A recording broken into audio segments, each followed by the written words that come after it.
Hello viewers welcome to my class. আজি আমি আলোচনা কৰিম দশম শ্ৰেণী বিজ্ঞানৰ অধ্যায় 5 মৌলৰ পৰ্যাবৃত্ত শ্ৰেণী বিভাজনৰ প্ৰশ্নাৱলীৰ কোৱেশ্চন আনসাৰখিনি।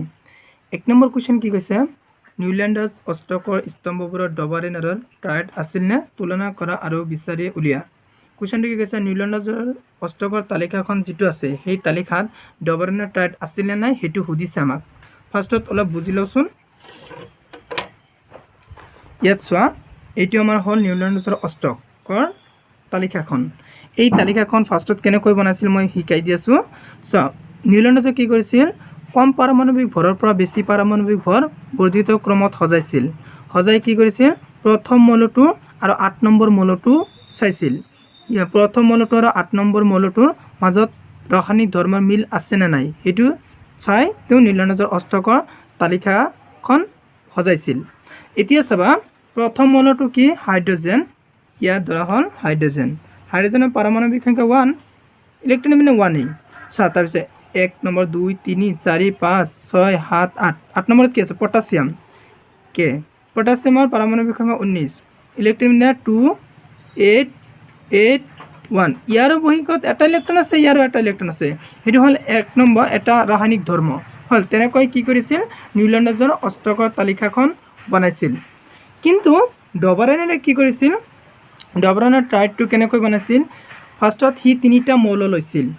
3টা মৌল লৈ কি কৰিছিল, প্ৰথম মৌল আৰু তৃতীয় মৌলটোৰ কি 3টা মৌল লৈ কি কৰিছিল, বৰ্ধিত পাৰমাণৱিক ভৰবিলাক কি বৰ্ধিত ক্ৰমত সজাইছিল, মানে সৰুৰ পৰা ডাঙৰলৈ সজাইছিল।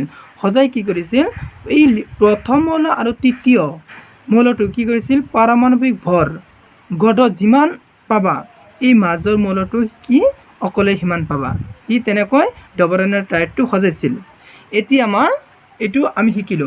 এতিয়া কুৱেশ্চন কি, ডবাৰেনাৰ টায়াৰ্ডটো নিউল্যান্ডাছৰ অষ্টকৰ তালিকাত আছে নে নাই আমি চাম। লিথিয়াম সোডিয়াম পটাছিয়াম, ইয়াত চোৱা লিথিয়াম সোডিয়াম পটাছিয়াম আছে, আমি গম পালো কি আছে। তাৰপিছত চোৱা কেলছিয়াম ষ্ট্ৰণ্টিয়াম বেৰিয়াম, ইয়াত চোৱা কেলছিয়াম জিংক ষ্ট্ৰণ্টিয়াম আছে। ইয়াত চোৱা কেলছিয়াম আৰু বেৰিয়াম পাৰমাণৱিক ভৰ মানে কি গড়ত যিমান পাম ষ্ট্ৰণ্টিয়াম সিমান পাম, কিন্তু ইয়াত চোৱা কেলছিয়াম আৰু ষ্ট্ৰণ্টিয়াম যিমান পাম জিংক সিমান পাম হে। কিন্তু ইয়াত কি ষ্ট্ৰণ্টিয়াম আৰু জিংকৰ পাৰমাণৱিক ভৰ কি হ'ব, বেলেগ বেলেগ হ'ব। সেইকাৰণে কেলছিয়াম ষ্ট্ৰণ্টিয়াম আৰু বেৰিয়াম কি নিউল্যান্ডাছৰ অষ্টকৰ তালিকাত নাই। তাৰপিছত চোৱা ক্লৰিন ব্ৰমিন আয়োডিন, ক্লৰিন আৰু আয়োডিন মিলি আমি পাৰমাণৱিক ভৰ গড়ত যিমান পাম ব্ৰমিন সিমান পাম। কিন্তু ইয়াত চোৱা ক্লৰিন কবাল্ট আৰু নিকেল ব্ৰমিন, ক্লৰিন আৰু ব্ৰমিন যিমান পাম কবাল্টহে সিমান পাম, কিন্তু ইয়াততো কবাল্ট নাই, ব্ৰমিন আৰু কবাল্টৰ কি পাৰমাণৱিক ভৰ বেলেগ বেলেগ। সেইকাৰণে কি ক্লৰিন ব্ৰমিন আয়োডিন নিউল্যান্ডাছৰ অষ্টক তালিকাখনত নাই। চাবা আমি উত্তৰত কি লিখিলোঁ, নিউল্যান্ডাছ অষ্টকৰ স্তম্ভবোৰত ডবাৰেনাৰ টায়াৰ্ড আছিল, সেই টায়াৰ্ডটো হ'ল লিথিয়াম সোডিয়াম পটাছিয়াম। এইটো আমাৰ উত্তৰ হৈ গ'ল। 2 নম্বৰ কুৱেশ্চন কি কৈছে, ডবাৰেনাৰৰ শ্ৰেণী বিভাজনৰ সীমাবদ্ধতাবোৰ কি কি আছিল। ডবাৰেনাৰ যিটো শ্ৰেণী বিভাজন কৰিছিল তাৰ সীমাবদ্ধতা কি কি সেইটো আমাক কৈছে। উত্তৰ, ডবাৰেনাৰৰ শ্ৰেণী বিভাজনৰ সীমাবদ্ধতাবোৰ হ'ল 1 নম্বৰ, ডবাৰেনাৰে সেই সময়ত জ্ঞাত হোৱা মৌলবোৰৰ মাজৰ পৰা মাত্ৰ 3টা টায়াৰ্ডহে চিনাক্ত কৰিব পাৰিছিল। ডবাৰেনাৰে কি কৰিছিল, যেতিয়া তেওঁৰ শ্ৰেণী বিভাজন কৰিছিল তেতিয়াতো বহুত মৌল আৱিষ্কাৰ হৈছিল। সেই বহুত মৌল আৱিষ্কাৰৰ পৰা সি কি কৰিছিল, 3টাহে টায়াৰ্ড চিনাক্ত কৰিব পাৰিছিল, 3টাতকৈ বেছি টায়াৰ্ড চিনাক্ত কৰিব পৰা নাছিল। এইটো তেওঁৰ এটা শ্ৰেণী বিভাজনৰ সীমাবদ্ধতা। 2 নম্বৰ সীমাবদ্ধতাটো কি কৈছে, বৰ্তি থকা সকলো মৌলসমূহ শ্ৰেণী বিভাজন হোৱা নাই। যেতিয়া শ্ৰেণী বিভাজন কৰিছিল তেতিয়াতো বহুত মৌল আৱিষ্কাৰ হৈছিল, এই বহুত মৌল গোটেইকেইটা মৌল কি তেওঁৰ শ্ৰেণী বিভাজনত লিপিবদ্ধ কৰিব পৰা নাছিল। 3 নম্বৰ পইণ্টটো চাবা, টায়াৰ্ড হিচাপে শ্ৰেণী বিভাজন কৰা পদ্ধতিটো ব্যৱহাৰোপযোগী নাছিল। ডবাৰেনে কি কৰিছিল, যিটো টায়াৰ্ড হিচাপে শ্ৰেণী বিভাজন কৰিছিল সেই পদ্ধতিটো কি ব্যৱহাৰোপযোগী নাছিল। এটা মানে এনসাৰ হৈ গ'ল 2 নম্বৰটো। 3 নম্বৰ কুৱেশ্চন কি কৈছে, নিউল্যান্ডাছৰ অষ্টসূত্ৰৰ সীমাবদ্ধতাবোৰ কি কি আছিল। নিউল্যান্ডাছে যিটো অষ্টসূত্ৰ তালিকাখন বনাইছিল সেই তালিকাৰ কি কি সীমাবদ্ধতা আছিল। উত্তৰ, নিউল্যান্ডাছৰ অষ্টসূত্ৰৰ সীমাবদ্ধতাবোৰ হ'ল 1 নম্বৰ, নিউল্যান্ডজৰ অষ্টক সূত্ৰটো কেৱল কেলছিয়াম পৰ্যন্তহে প্ৰযোজ্য হৈছিল। নিউল্যান্ডজৰ যিটো অষ্টক সূত্ৰৰ তালিকা বনাইছিল সেই তালিকাটো কেৱল কেলছিয়াম পৰ্যন্তহে প্ৰযোজ্য হৈছিল, কিন্তু কেলছিয়ামৰ পিছত যিকেইটা মৌল আছিল সেইকেইটা মৌল এই নিউল্যান্ডজৰ অষ্টকৰ তালিকাৰ ক্ষেত্ৰত কি প্ৰযোজ্য হোৱা নাছিল। 2 নম্বৰ কি কৈছে, নিউল্যান্ডে যে প্ৰকৃতিত কেৱল 56টা মৌল থকা বুলিহে জানিছিল আৰু ভৱিষ্যতেও কোনো মৌলৰ আৱিষ্কাৰ নহ'ব বুলি ভাবিছিল, যিটো তেওঁ ভুল ধাৰণা আছিল। নিউল্যান্ডে যে কি ভাবিছিল যে প্ৰকৃতিতে 56টা মৌল পৃথিৱীত আছে বুলি জানিছিল আৰু ভৱিষ্যতে কি পৃথিৱীত আৰু তোমাৰ মৌল আৱিষ্কাৰ নহ'ব বুলি সি কি কৰিছিল, ধাৰণা কৰিছিল। কিন্তু কি পিছত কি হ'ল, তেওঁৰ ধাৰণাটো কি হ'ল, ভুল বুলি প্ৰমাণিত হ'ল। 3 নম্বৰ পইণ্টটো কি কৈছে, নিউল্যান্ডে 21টাতকৈ বেছি মৌলকে তেওঁৰ সূত্ৰানুযায়ী শ্ৰেণীবদ্ধ কৰিব পৰা নাছিল। নিউল্যান্ডে যে যিটো অষ্টক সূত্ৰৰ তালিকা বনাইছিল তেওঁৰ তালিকাত 21টাতকৈ বেছি মৌল কি লিপিবদ্ধ কৰিব পৰা নাই। এইটো এনচাৰ আমাৰ হৈ গ'ল। এতিয়া আহা পেজ নম্বৰ 85ত প্ৰশ্নাৱলী কুৱেশ্যন আনচাৰখিনি আলোচনা কৰিম। 1 নম্বৰটো কি আছে, মেণ্ডেলিভৰ পৰ্যাবৃত্ত তালিকাখন ব্যৱহাৰ কৰি তলত দিয়া মৌলকেইটাৰ অক্সাইড সংকেত নিৰ্ণয় কৰা। Potassium, carbon, aluminium, silicon, barium এইকেইটাৰ আমাৰ অক্সাইড সংকেত লিখিব দিছে, তথাপি কি মেণ্ডেলিভৰ পৰ্যাবৃত্ত তালিকাখন ব্যৱহাৰ কৰি। এইটো হ'ল আমাৰ মেণ্ডেলিভৰ পৰ্যাবৃত্ত তালিকা। এতিয়া চাবা মই কি কৰিলোঁ, এইটো potassium, carbon, aluminium, silicon, barium লিখি লৈছোঁ। চোৱা এতিয়া অক্সাইড ওলাব দিছে, যিহেতু কেনেকৈ ওলাম, ফাৰ্ষ্টত এই পটাছিয়ামটো ক'ত আছে মেণ্ডেলিভৰ পৰ্যাবৃত্ত তালিকাত বাছি উলিওৱা। ইয়াত চোৱা পটাছিয়ামটো ইয়াত আছে, এইটো লাইনত ওপৰত চাবা, ওপৰত চালোঁ চোৱা RH2O লিখা আছে, কোনটো ধৰিম। এতিয়া চোৱা ইয়াত আছে অক্সাইড, ইয়াত আছে হাইড্ৰেট, আমাক কি ওলাব দিছে, অক্সাইড ওলাব দিছে, এইখন R2O, R2O। এই আৰৰ ঠাইত কি লিখা, তুমি এইটো K2 লিখি দিয়া, মানে পটাছিয়ামটো লিখি দিয়া, K2O হৈ গ'ল। এইটো আমাৰ এনচাৰ, মানে পটাছিয়ামৰ অক্সাইড সংকেত হ'ল K2O। তাৰপিছত আহা কাৰ্বন ক'ত আছে বাছি লওঁ, এইটো কাৰ্বন আছে ওপৰত যোৱা, RO2 মানে অক্সাইড ওলাব দিছে, আছে অক্সাইড, আছে RO2, ইয়াত লিখা RO2। আৰৰ ঠাইত কি লিখা, C লিখা, CO2, এইটো হ'ল কাৰ্বন ডাই অক্সাইড হৈ গ'ল। কাৰ্বন ডাই অক্সাইড হ'ল C অক্সাইড, মানে চিৰ অক্সাইড সংকেত হ'ল CO2 কাৰ্বন ডাই অক্সাইড। এতিয়া আহা এলুমিনিয়াম ক'ত আছে, ইয়াত চোৱা Al, ইয়াৰ ওপৰত চোৱা R2O3,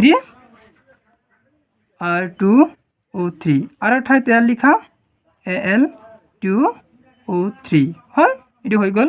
এলুমিনিয়াম অক্সাইড সংকেত হ'ল Al2O3। তাৰপিছত সিলিকন ক'ত আছে, ইয়াত চোৱা চেম RO2, আৰৰ ঠাইত SI লিখা SiO2, সিলিকনৰ অক্সাইড সংকেত হ'ল SiO2। বেৰিয়াম ক'ত আছে, এইটো লাষ্টত আছে একেবাৰে, এইটো একেবাৰে চোৱা RO, আৰৰ ঠাইত BA লিখা, মানে বেৰিয়াম O। এতিয়া বেৰিয়ামৰ অক্সাইড সংকেত হ'ল BaO। এইখিনি হ'ল, বুজিলা। এনেকৈ আমি মেণ্ডেলিভৰ পৰ্যাবৃত্ত তালিকা ব্যৱহাৰ কৰি অক্সাইড সংকেত আমি নিৰ্ণয় কৰিব পাৰোঁ। এইটো কুৱেশ্যন আনচাৰ হৈ গ'ল। চোৱা উত্তৰ লিখিছোঁ কি, মৌলৰ নাম অক্সাইড সংকেত, পটাছিয়ামৰ K2O, কাৰ্বনৰ CO2, এলুমিনিয়ামৰ Al2O3, সিলিকনৰ SiO2, বেৰিয়ামৰ BaO। এইটো এনচাৰ হৈ গ'ল। তাৰপিছত কি আছে চোৱা, গেলিয়ামৰ উপৰিও আন কেইটা মৌলৰ বাবে মৌলকেইটা আৱিষ্কাৰ হোৱাৰ পূৰ্বেই মেণ্ডেলিভে তেওঁৰ তালিকাত ঠাই ৰাখি থৈ গৈছিল যিকোনো দুটা। মেণ্ডেলিভে কি যিটো তালিকা বনাইছিল তাৰ তালিকাত মানে কি ঠাই থৈ গৈছিল। ঠাই মানে কি, ঠাই ধৰা হ'ল তোমাৰ কেনেকুৱা, এইটো এনেকুৱা, ইয়াত ধৰা হাইড্ৰজেন, ইয়াত হিলিয়াম হয়, ইয়াত লিথিয়াম লিখিলা, সি কি এনেকুৱা ঠাইত থৈ গৈছিল। ঠাই কিয় থৈ গৈছিল, সি ভৱিষ্যতবাণী কৰিব পাৰিছিল যে ইয়াত এটা নতুনকৈ মৌল আহিব, সেই মৌলৰ দুটাৰ নাম কি আমাক ক'ব গৈছে। চোৱা উত্তৰ জাৰ্মেনিয়াম আৰু কি স্কেণ্ডিয়াম, এইটো হ'ল আমাৰ এনচাৰ। এই দুটা সি ক'ব পাৰিছিল আৱিষ্কাৰ হোৱাৰ পূৰ্বেই। এতিয়া 3 নম্বৰ কুৱেশ্যন কি কৈছে, মেণ্ডেলিভে তেওঁৰ পৰ্যাবৃত্ত তালিকাখন যুগত মানি চলা নীতিবোৰ কি আছিল মেণ্ডেলিভে যিটো তালিকা বনাইছিল পৰ্যাবৃত্ত তালিকা সেই তালিকাত কি নীতিবিলাক মানি চলিব লাগে উত্তৰ মেণ্ডেলিভে তেওঁৰ পৰ্যাবৃত্ত তালিকাখন যুগত মানি চলা নীতিবোৰ হ'ল 1 নম্বৰ মৌলবোৰৰ ভৌতিক আৰু ৰাসায়নিক ধৰ্ম মৌলবোৰৰ পাৰমাণৱিক ভৰ অনুযায়ী পৰ্যায়ক্ৰমে সলনি হয় মানে যিবিলাক মৌল আছে সেইবিলাক মৌলৰ ভৌতিক আৰু ৰাসায়নিক ধৰ্মবিলাক কি হ'ব পাৰমাণৱিক ভৰ অনুযায়ী কি হ'ব পৰ্যায়ক্ৰমে সলনি হ'ব 2 নম্বৰ কি কৈছে প্ৰত্যেক শ্ৰেণীৰ মৌলবোৰৰ সাধাৰণ ধৰ্ম একেই ধৰা হ'ল মই ললো কি সোডিয়াম আৰু হাইড্ৰোজেন এই দুটা যদি পৰ্যাবৃত্ত তালিকাত থাকিলে হয় সোডিয়ামৰ যিটো ধৰ্ম হাইড্ৰোজেনৰ সেইটো ধৰ্ম থাকিব লাগিব এটো হ'ল মেণ্ডেলিভৰ নীতি 2 নম্বৰ নীতি 3 নম্বৰ কি কৈছে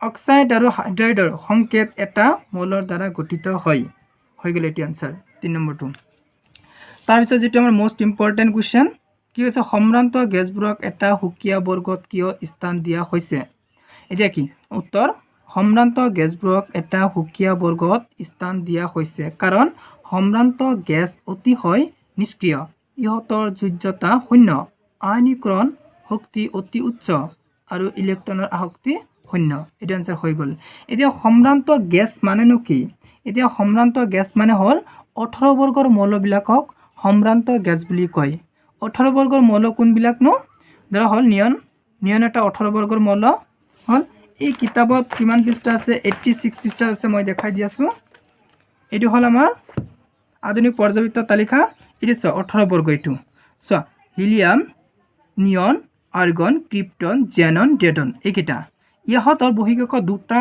8টা ইলেক্ট্ৰনেৰে পৰিপূৰ্ণ সেই কাৰণে ৰাসায়নিক বিক্ৰিয়াত অংশগ্ৰহণ নকৰে সেই কাৰণে সম্ভ্ৰান্ত গেছবিলাক নিষ্ক্ৰিয়